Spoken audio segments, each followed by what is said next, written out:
সিংহাসনের মহাসংগ্রাম চলছে দ্বিতীয় দফায় 3 কেন্দ্রে সিংহাসনের মহাসংগ্রাম। আর এই সিংহাসনের মহাসংগ্রামে এই মুহূর্তে চলে যাব রায়গঞ্জে, কারণ সিংহাসনের মহাসংগ্রামে 1.5 ঘন্টা প্রায় অতিক্রান্ত হতে চলেছে। এখনো পর্যন্ত রায়গঞ্জের দক্ষিণ বীরনগরে একটি বুথে এখনো ভোট শুরু হয়নি। কথা বলবো অমিতের সঙ্গে। অমিত, কেন ভোট শুরু হয়নি? এখন তো দেখছি মহিলাদের লম্বা লাইন, উৎসাহের তো কমতি নেই। আর চাঁদি ফাটা রোদ, তীব্র গরম কি আছে রায়গঞ্জে?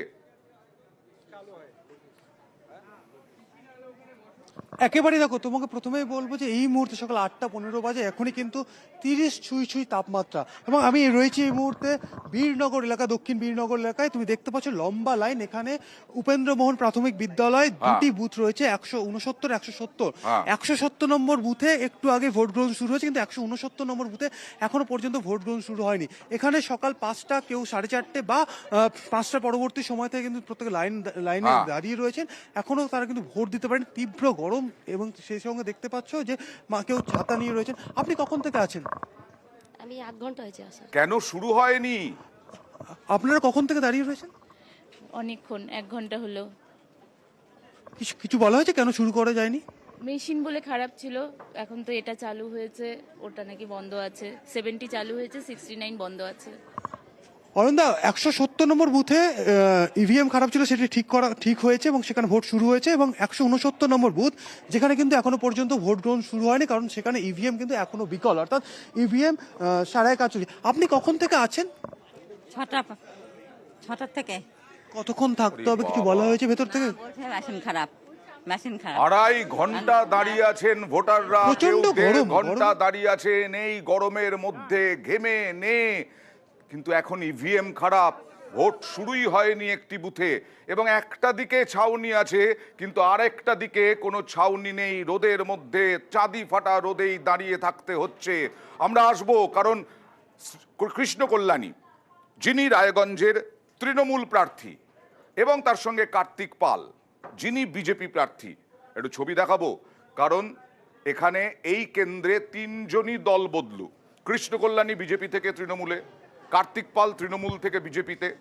তাদের ভোট দেওয়া দেখুন, শ্রী কৃষ্ণ কল্যাণী এবং কার্তিক পালের ভোট দেওয়া, এবং তার সঙ্গে তারা কি বললেন দেখাবো। উৎসাহ প্রবল রয়েছে।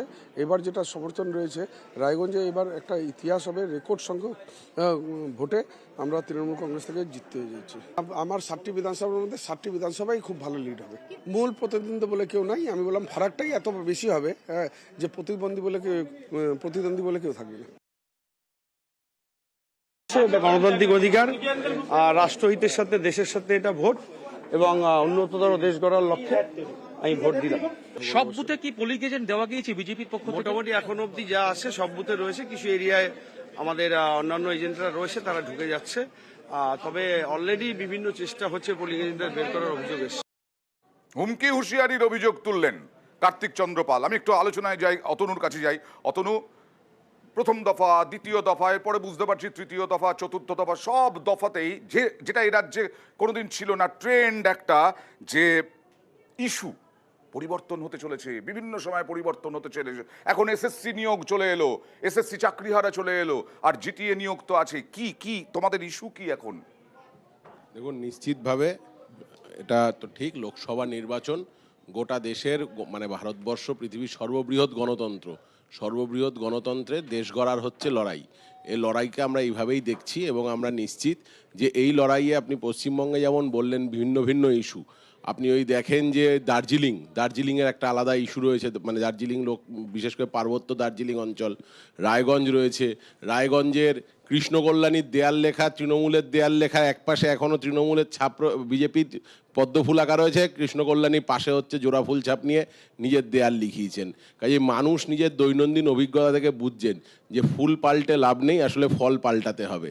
তাই ফল পাল্টানোর জন্য মানুষ নির্দিষ্টভাবে হচ্ছে ভোটের লাইনে দাঁড়াচ্ছেন, এবং গোটা দেশ জুড়ে যা হচ্ছে চলছে, গোটা দেশ জুড়ে, এবং রাজ্যও তার বাইরে নয়, গোটা দেশে দুর্নীতি। রাজ্যে যদি রঞ্জি খেলা চোর হয়, তাহলে দেশে হচ্ছে কি ওয়ার্ল্ড কাপ খেলা ডাকাত। এই দুয়ের বিরুদ্ধে মানুষ, দুর্নীতির বিরুদ্ধে এবং সুস্থ পরিবেশ। দেবর্ষীবাবুর কাছে যাই, ফুল বদল, মানুষ জানে ফুল বদল হচ্ছে, ফুল বদল করছে, মানুষ কি এটা প্র্যাকটিসের মধ্যে ধরে নেয়নি? মানুষ কি এসবে কোনো রিয়্যাক্ট করে? একদম তাই দেখা যাচ্ছে যে দেখুন যারা দল বদলেছে দেখুন একটা ভোটারের যদি তার মত বদলানোর অধিকার থাকে, একজন নেতারও দল বদলানোর অধিকার আছে, সেটা নিয়ে কোনো ভুল নেই।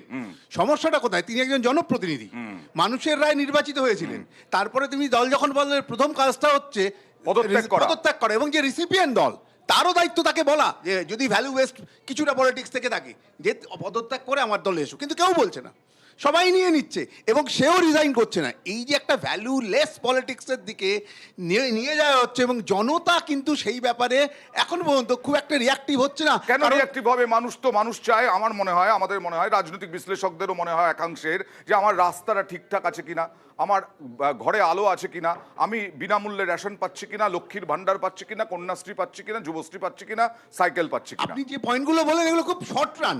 লং রানে কি হচ্ছে? আমাদের একটা ইউনিয়ন গভর্নমেন্ট হচ্ছে, তার প্রথম কাজটা কি? তার প্রথম কাজটা হচ্ছে সাংবিধানিক অধিকারগুলো সরকার এনশিওর করবে কিনা এবং জাতীয় আয়ের একটা যথাসম্ভব ইকুইটেবল ডিস্ট্রিবিউশনের ব্যবস্থা পরিকল্পনা সরকার করবে কিনা।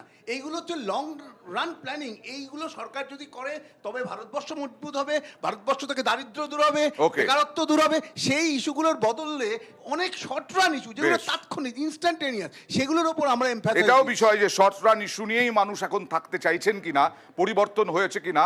আমরা বিভিন্ন